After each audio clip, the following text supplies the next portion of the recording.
Hey, hey, hey, and goodness to you. It's Sporty King. We've got less than a minute to go for today's message for those who come on live. Isn't that, it's so funny. One of the transitions we need to just be having fun in switching to instead of saying live is in person. It's just a little change, because aren't we live? Our reality shows really live? Absolutely not. I hope y'all don't believe they are. Wow. Game shows are. No, they're not either. I've been on a talk show before and it was taped. So and the content was real, but they really tape it so they can put the commercials in and that type of stuff. So it wasn't, I'm not giving a bad shout out to it, but just recognize that probably the only thing that's actually live is the news. Okay, but anyway, it's time for today's message. So let's get rolling. And I say goodness to you. And you know why I say goodness? Why? Because I don't know whether you're watching morning, afternoon, or evening. But isn't it great to have good in front of your salutation? Welcome to Gift Friday.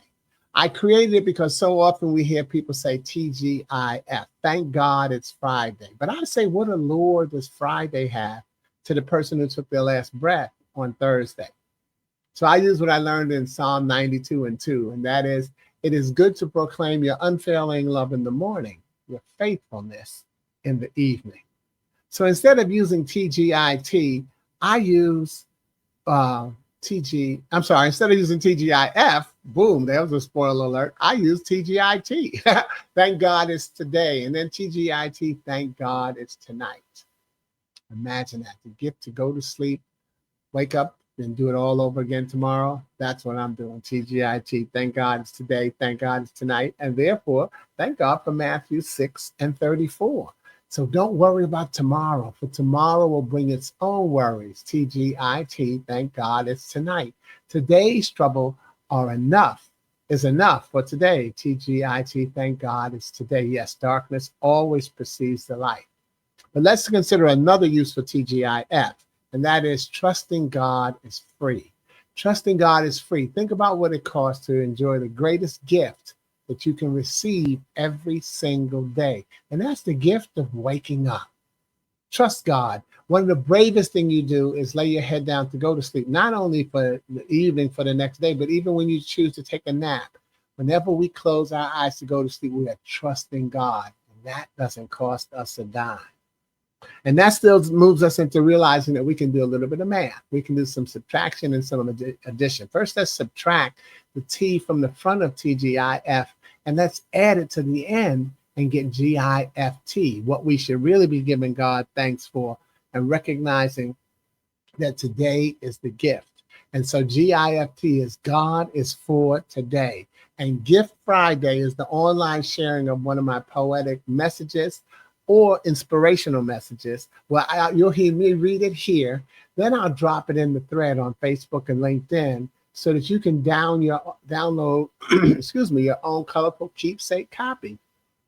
And that will therefore be my gift to you.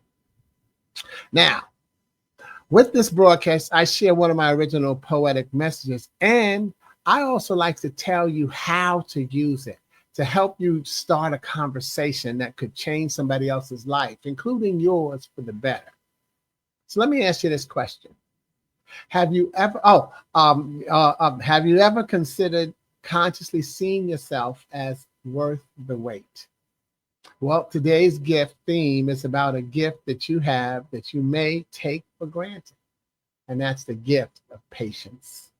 And I'll unveil it through a poem in my book, I Found Out I'm Dying, a celebration of life. My book is a storyline in poetry about enjoying the gift of life. Sometimes, and I want you to think about it, we get caught up in the headlines and we missed it. The real story is in the subtitle. See, the headlines are just to grab your attention. I found out I'm dying.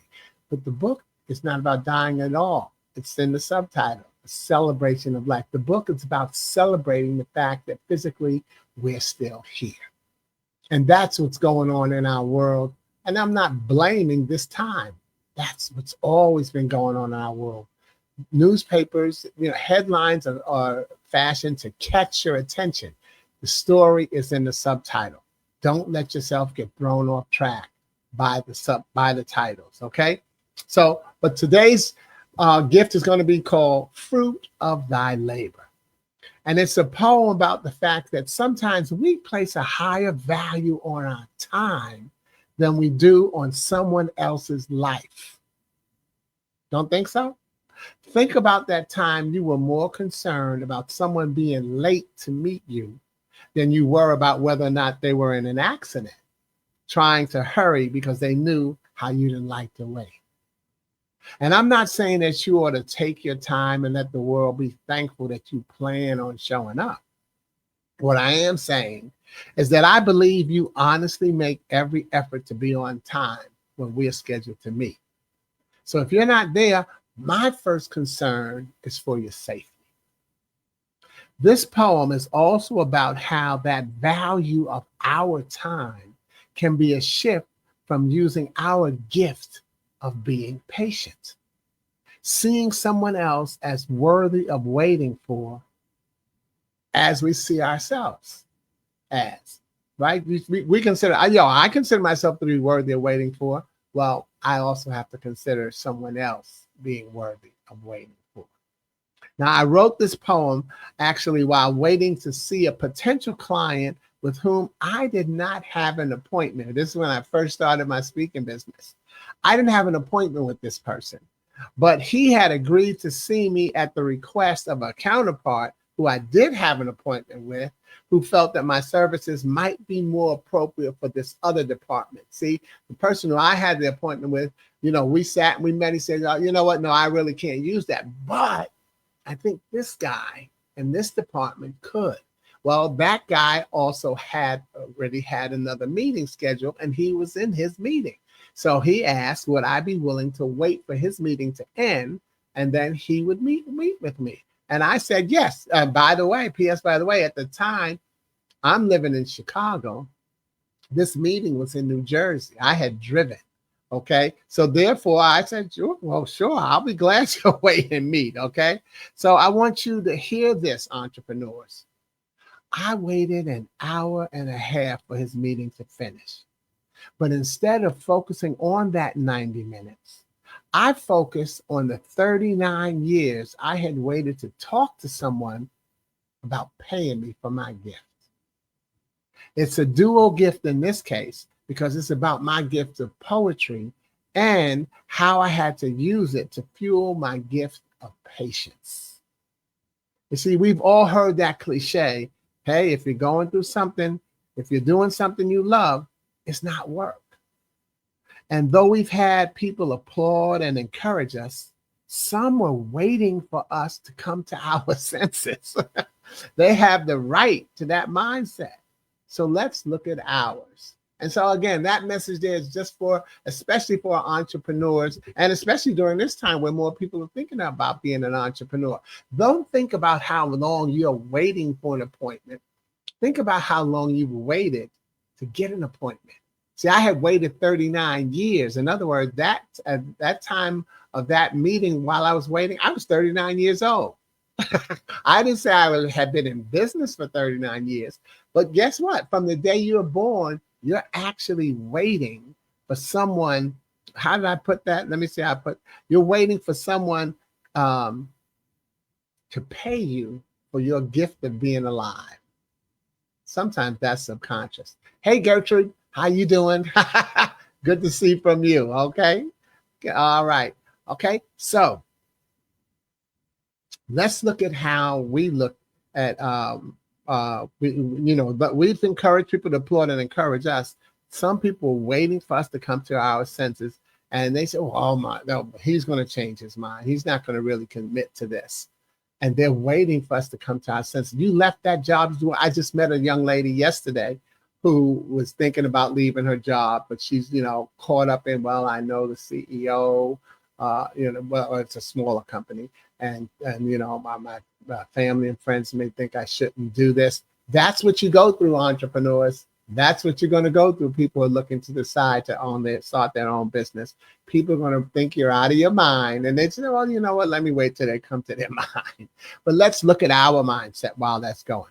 Have you ever consciously seen yourself as the fruit of God's labor? See, this poem is called Fruit of Thy Labor. Have you seen yourself as the fruit of God's labor? Subliminally, you may have, because most of us have acknowledged that we're made in the image of, or said that we're a child of God. So that's considering ourselves a fruit of God's labor. It's subconsciously. It's subconscious, see? And we've said that we're a child of God. Or we've said, hey, he may not come when you want him to, but he's always right on time. Or we may have said, oh, God didn't make no junk when he made me. Or we may have said, hey, well, I'm worth the wait. We consider ourselves a fruit of God's labor. So this poem is called Fruit, of Thy Labor. Actually, it was no work at all.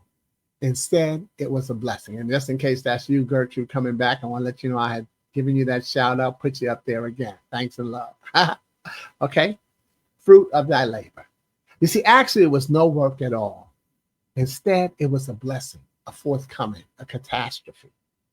You had me wait patiently for what seemed like minutes, though actually a lifetime of ascension.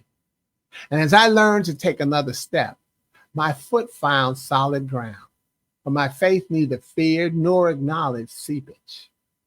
My reward rejoiced in hidden silence, as my request spake not in words, but comfortably in the word. My cup is a basket, is a tub, is a river, and its running is a flow that remains calm by your touch. That was fruit of thy labor, and you have to recognize that you are a fruit of God's labor. While I sat and waited that 90 minutes, myself and the receptionist, we just had the greatest conversation. I talked about what's going on in her life, what's going on in my life. I remember that, but John, this is back in 1995, so don't let me quote somebody. But yeah, that's what I did. I sat there and recognized that, hey, because at first I'm like, oh my God, what is taking them so? And then it hit me. I said, wait a minute. Number one, I didn't have an appointment. Are you getting antsy about an appointment that you don't have? Do you think that another person doesn't have a life thing going on? Maybe they got a message while your appointment was coming up, and they got a message about somebody having cancer that there's nothing they can do about. Or maybe they have a family member or a friend, someone called for them some advice, and maybe they're talking them down off the ledge from taking their life by suicide. Yes, and I'm going to an extreme. I'm giving you a headline, okay, like I found out I'm dying, but the story is in the subtitle. If someone's calling them to save their life or to discuss a problem, they need to lean on that person, and that person has something more to do than just to cater to you. Hasn't that role been reversed when you've had something that was more important than what was lying in front of you? Or maybe what was lying in front of you was more important than what you had to do. We don't know. We are all fruits of our labor. So that's why you've got to recognize that you're blessed to have the patience that it takes to share your gift. Have that patience that it takes to share your gift. Who are you? Someone's waiting for you to patiently share the gift of you. And I've waited long enough, but I always thank you for joining in this day and enjoying Gift Friday back at TGIT. Thanking God is today so that you can go through the day and get a chance to lay down and go to sleep in TGIT. Thank God it's tonight. I'm Sporty King. If you like a copy of the poem, it will be in the thread on Facebook and LinkedIn. For a copy of the book, follow the QR code to my store where you can purchase any of my books, my limited edition Life t-shirt, as well as sign up to receive my monthly fun letter, The Golden Brick Road, and some other free stuff to keep you connected. So check out the QR code up top. Have a safe life, starting with this day and this weekend again, because you've done it before. Thank you, thank you, thank you for joining me on Gift Friday. I'm Sporty King. Peace and chat. And I do a 10-second countdown because somebody else has been on there with me live. And then there's a delay if they put a comment. Otherwise, our closing comments will be hi, Sporty from Gertrude.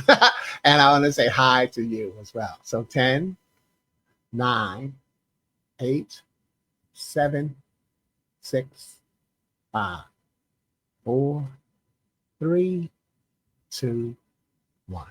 Hi to the one. Peace.